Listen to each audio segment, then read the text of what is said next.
everyone, and welcome to the ESG Data Collection webinar series. Today's session is all about collecting your ESG data and how to interpret this effectively. My name is Ade Ayo Bulus, and I'm your host today. I'm a SIPC low carbon consultant and energy manager at ETS. So we've got a packed 30-minute agenda for you today, and we'll be sharing the on-demand recording afterwards to everyone who's registered. So thank you everyone for joining us today. Feel free to drop your questions in the chat and we'll be responding live. Any questions that we can respond to over the call, we'll try to get back to you afterwards. We also have a worksheet that we would be attaching in the chat box as well. And then we can also share this with you if you if you've registered for this webinar and you've indicated your interest in having the worksheet just to kind of help you to practice.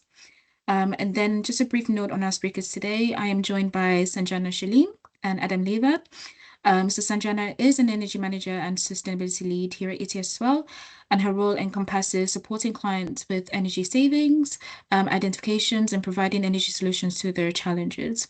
So she is a registered ENCO specialist, so that's the Energy Conscious Organization consultant, and she's a qualified performance measurement and verification analyst as well, and a certified ISO 5001 lead auditor. So she's got years of experience in the energy and environmental sector with various clients all over Europe and around the world. So Adam as well is joining us as one of our sustainability partners from Echo Online. And he is a sustainability and ESG data scientist specialist with over 17 years of experience in the climate reporting and corporate sustainability. And as a solutions consulting director at Echo Online, he supports global organizations in areas such as carbon accounting, the EU CSRD, CDP, and climate risks, helping them embed ESG data into decision-making and reporting processes. So Adam advises leading brands across the UK, Nordics, and North America on their sustainability and climate data strategies. So yeah, do enjoy the session today, and I'll just be handing over to Sanjana now. Thank you, Ayo. So ESG reporting isn't just about writing a report, it's about managing the data. For your report to be credible and useful, you need systems to collect, validate, and maintain data. This slide here shows an example of one of our clients who had 17,000 data points for a single year's carbon assessment. Without structure, this becomes overwhelming, and this illustrates the importance of structured data collection and validation processes. If you are collecting ESG data now, how do you keep it organized? Is it spreadsheets, software, or something else? Feel free to share in our chat box. Let's talk about a crucial challenge many firms face today: data management capabilities. According to Verdantix's Global Corporate Survey in 2023, a significant number of respondents admitted their firms lack the necessary capabilities to provide investor-grade data. This highlights a major gap in how firms are currently handling their data. It's not just about having data, it's about managing it effectively to meet the standards required by the investors. The survey shows that most firms are struggling with this issue, which could impact their ability to make informed decisions and maintain investor confidence. So if you feel behind, you are not alone. Our goal today here is to help you understand what data you need and how to organize it. Let's explore some common challenges organizations face when it comes to data management. Data is spread everywhere: emails, shared drives, multiple departments. Then there are new processes, teams may not know what question to ask or even lack experience. Many organizations are new to ESG reporting and unsure of what to ask or collect. Lastly, stakeholder engagement. Getting timely input from different people is hard, and these issues create silos that slow down reporting. Which of these challenges feel most familiar to you? Feel free to drop in our chat box. I will now hand over to Adam for the next few slides here. Great, thanks, Sanjana. As we've already heard, the scope of data reporting is large, spread across your whole organization. Sanjana's mentioned that a customer might require 17,000 pieces of data for a single year's carbon assessment.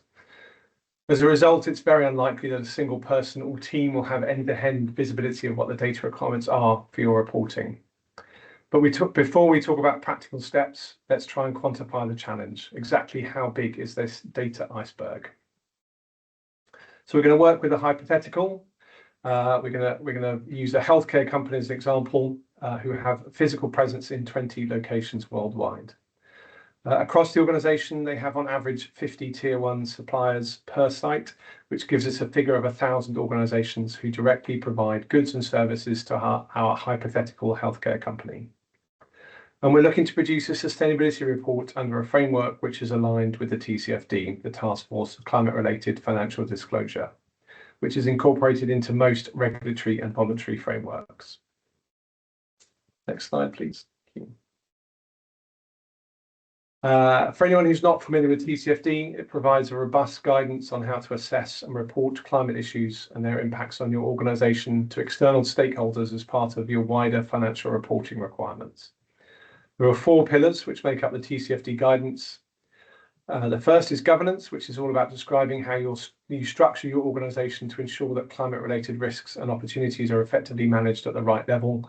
So this is asking, do you have board oversight on climate-related risks? Do you have policies and procedures in place, and so on? The next is strategy, which is about describing the climate risks and opportunities as they pertain to your organisation, as well as how they might impact you and how you might mitigate the impacts of these risks. The third is risk management, which is about describing the process your organisation goes through to identify these risks and opportunities. And finally, metrics and targets. This can include a lot of things depending on the material risks to your organisation, but would always include your Scope 1, Scope 2 and Scope 3 greenhouse gas data. So in Sanjana's previous example, we learned there were 17,000 data points here alone, just for that carbon reporting piece. But let's zoom in on the strategy pillar specifically and dig into the data challenge here. The first thing we might want to collect is this contextual and sensitivity data. This is going to help frame our physical climate risk assessment and help us determine things like value at risk. First up, we have the number of sites, and we'll need to know a little bit about them. Are they offices or manufacturing facilities, warehouses, etc.? And whereabouts are they? And we've got 20 of these. Next, we need to know the associated revenue per site. The way we calculate this can vary. Not all sites will directly generate revenue, for instance, but they will contribute. So we need to establish a reporting process. But again, let's say we've got an additional 20 data points here for revenue. On top of revenue, the sites might have capital assets, which also have some value. That could be buildings, inventory, machinery, and so on. So how much are they worth? And in this example, let's say each site has 5 capital assets, so an additional 100 data points. And then we might have some product and productivity intensity data. So we'll assume 2 products being made per site, giving us 40 data points. This gives us a total of 180 data points. Not too bad, sounds reasonably manageable. There could be more you need here. Some notable additions might be things like employee headcount to give you human context. But still, you'll be looking at 200, 240 as you add those additional data points. Next slide, please. Thank you. Now, let's look at actually doing the physical climate risk assessment and what the difference is. So we still have those 20 sites. We need the location of these, and now we'll need a little bit more detail, typically longitude and latitude data where you have it. We then have the hazards to be assessed. EconLine is able to provide services that support assessment of 10 of these across a range of acute and chronic climate risks, including heat stress, changing precipitation, water stress, sea level rise, hydrological variability, temperature variability, heat waves, heavy precipitation, flooding, and wildfires. We're then going to assess this over 4 time horizons because we need to disclose the potential risk into the future as well. So we're taking the current baseline risk alongside short, medium, and long-term risk figures. And finally, we need this for different global warming scenarios. So best practice dictates that we use 3 scenarios: low emissions, a middle of the road scenario, and a high emissions scenario. So this is no longer an exercise in addition like the contextual data on the previous slide. It's now multiplication. I need this hazard on this time horizon in this particular scenario for this site, which overall gives us 2,400 data points across those 20 sites. So not only does the data burden grow quite quickly here, but the data itself, those underlying data layers for climate risk data, are more challenging to source and to interpret.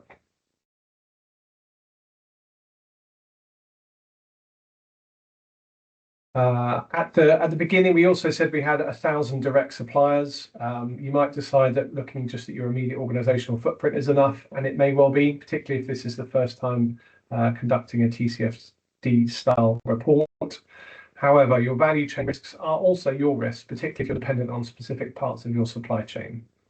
So let's say we've got 1,000 suppliers, they have 3 locations on average each. That spikes the number of data points up to 360,000. Now, of course, these numbers may look very different for your organization, but I hope this illustrates how quickly your data burden can grow and highlight the need for tools to manage that process. And at that point, I'll hand back to Sanjana. Thank you. Thanks, Adam. So up until now, we have been focused on specific TCFD pillars and discussed some potential data points you may need for this. Now let's zoom in for a bit and discuss where your silos might be and with some practical steps to map them out so that you can begin to unlock them. Before collecting data, we need to decide which frameworks apply, such as CSRD in the EU, SECUR in the UK, or CDP, etc. These choices define what data you need and where the silos exist. Then do a double materiality assessment. What matters financially and environmentally? You need to determine what is material both on a financial basis, how it affects your organization, and on an impact basis, the extent to which your impact on the environment around you is. These 2 things will influence the data you need and ultimately where your data silos are. Let's focus on understanding some of the data needs here. We are looking at several key areas. So starting with business strategy and context, who you are, what you do, and where you operate. Policies and procedures, how you manage the sustainability issues.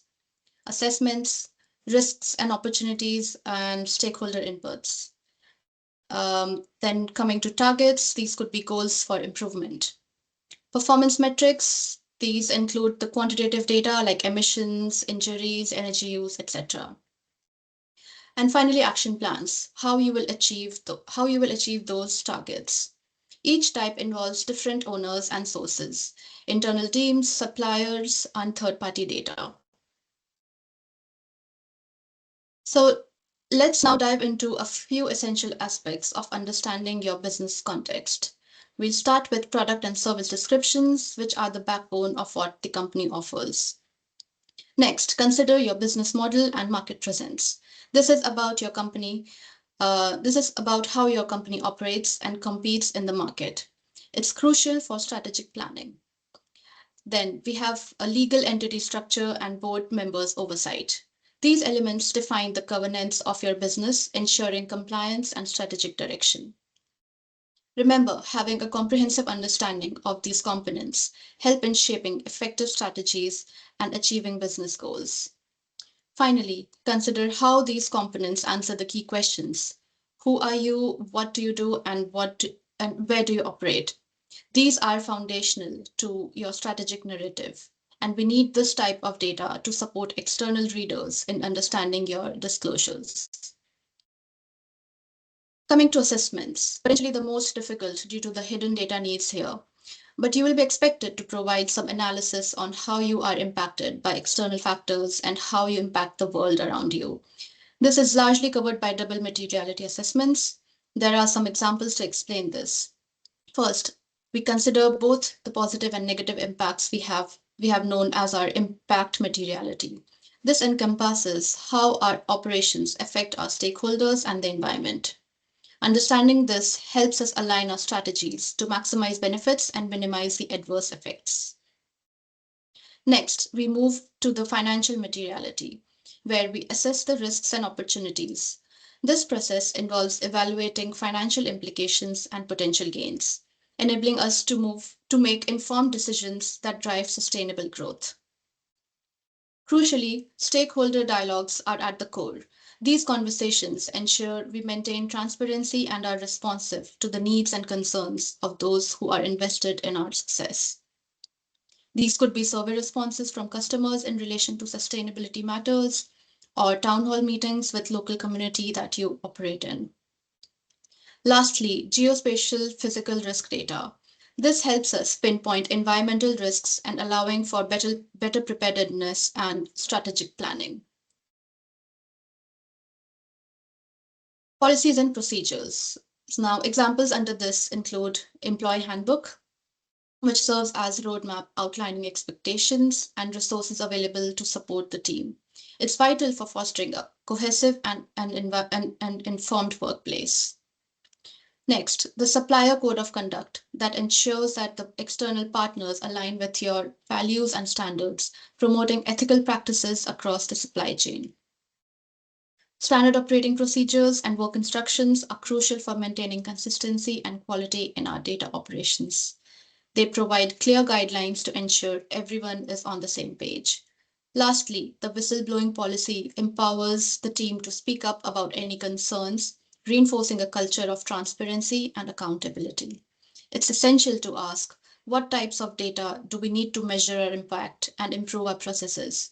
Consider how you operate, the controls in place, and who holds the competence within the organization. These components are integral to our business strategy and assessments.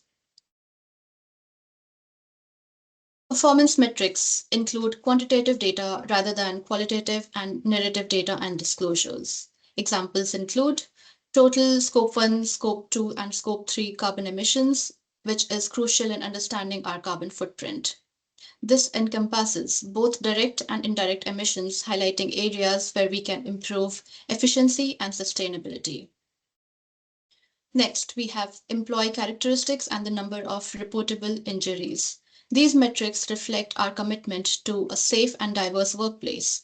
Monitoring these helps us to ensure a supportive environment for all employees.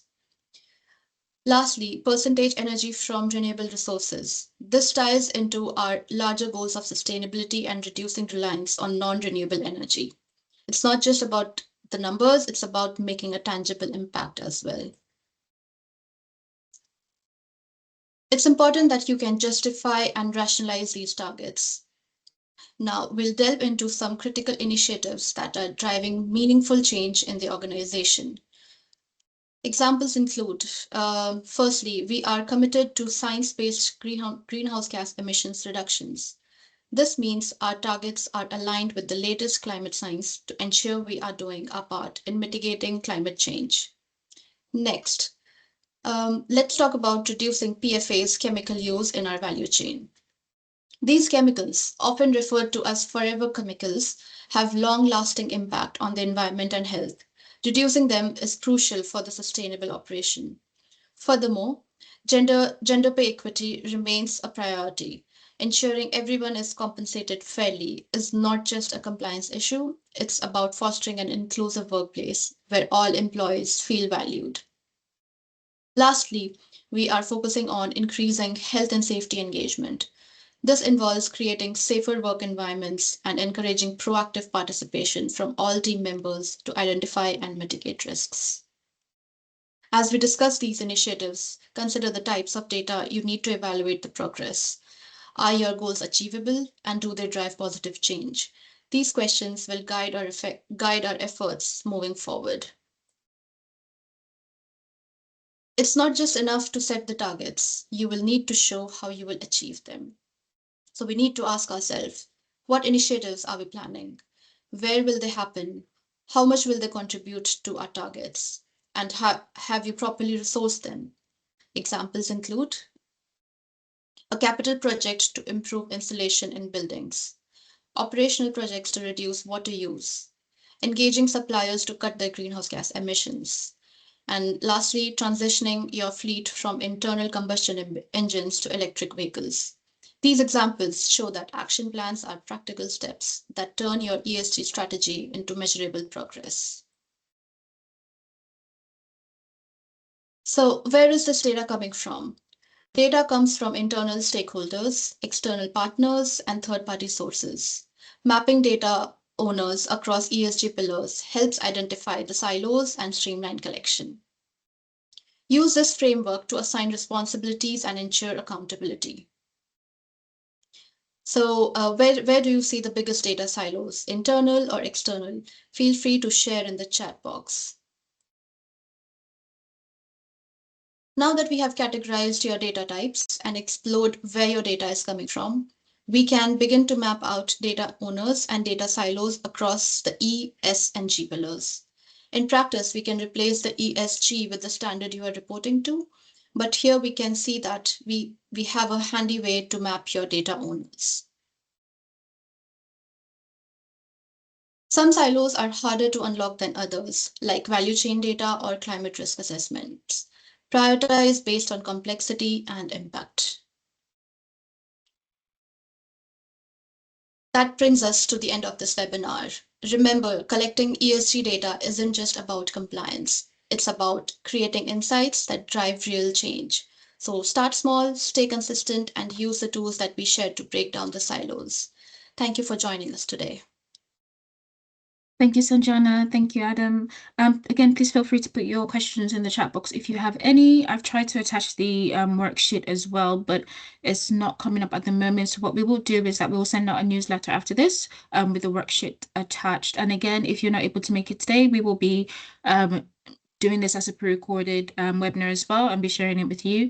If you have questions, feel free to join us. So yeah, thank you again, everyone, and enjoy the rest of your day.